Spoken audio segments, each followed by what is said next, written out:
nicyo gituma mpagaze nk'umubyeyi kandi nkahagarara nk'umukuru wa Autism Rwanda nifuza ko ubukangurambaga ntibube uyu munsi ahubwo buhoreho aho turi mu ngo zacu ntitugume muri comfort ahubwo dutekereze n'aba bana tuba abavugizi b'aba bana abavugizi b'ababyeyi n'abana b'igihugu n'abana bafite akamaro n'abana bashaka kugira akamaro n'abana bari different nk'uko n'abandi bana bose bari different aba bana dukwiye kubitaho nk'uko twita ku bandi bana.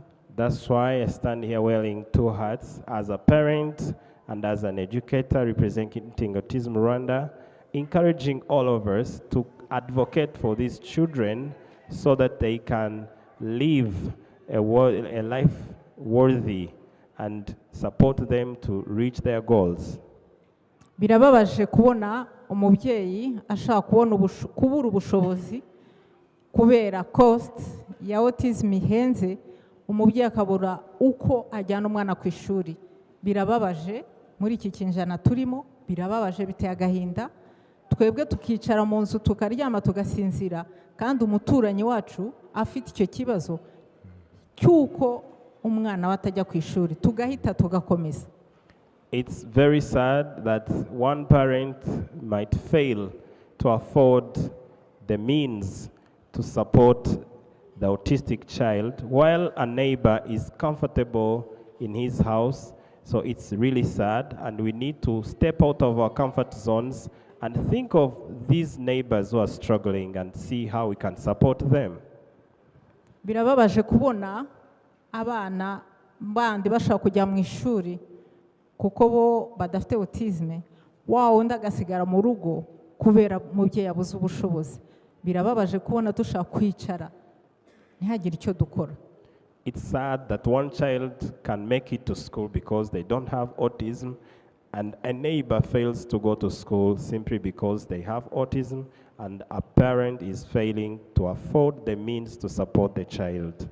Umwana wese uko ameze capacity ze zose afite ho ashaka kuva naho ashaka kugera.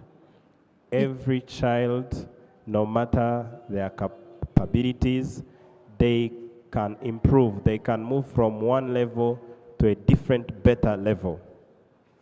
Turasaba abatugerera hejuru, turasaba abahagarariye inzego kuvugira ababyeyi, kuvugira abana, batubere ambassadeur, batuvugire kugira ngo ntihagire umwana n'umuzongera guhezwa mu gihugu cyacu. We kindly request everyone, every person in their respective zones of influence to please advocate for these children so that they can get the support they deserve.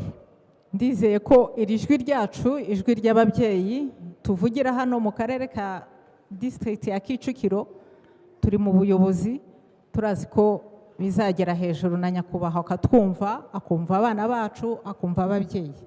I believe this advocacy, our voice that we are raising here in district of Kicukiro, the parents and the educators, will be amplified till it's heard by everyone, even the President of the Republic, so that the support deserved will be availed. Muri autism turashaka kubona insinzi yacu niyo tubona abana bajya mu mashuri asanzwe nkuko mwabyumvise, abana bagatsinda, abana njya mbona ababyeyi ibintu bohereza. Ejo bundi umubyeyi anyohereje umwana we ariho aradesina carte ya Amerika ashyiramo amayeta yose kandi nta abirebera kuko abifite mu mutwe. Our success is to see our children graduating from Autism Rwanda going to regular schools. Recently, a parent shared with me an activity a child was doing, drawing the map of America and putting all the states without copying it from anywhere, but simply the child was able to memorize it in his mind. Insinzi tubona nuko dufite abafatanyabikorwa, tukagira nka Lions Club, tukagira nka Ambassade de France, tugiye gufatanya muri formation yo guhugura cyane cyane abarimu no gufasha ababyeyi. Iyo ni insinzi kuri twebwe. Our success is when we get more partners like Lions Club, like the Embassy of France, who are going to work with us mainly in the trainings to train teachers and different actors to better understand this situation. Intsinzi yacu nuko dufite inshuti za Autism Rwanda Our bakomeza success kutuba hafi is having many friends of Autism Rwanda who keep on supporting us. tugashimira abakomeza kutuba hafi batadutenguha And we n'ababyeyi thank all batajya our friends bacika and intege partners who never disappoint us, including parents who are always there.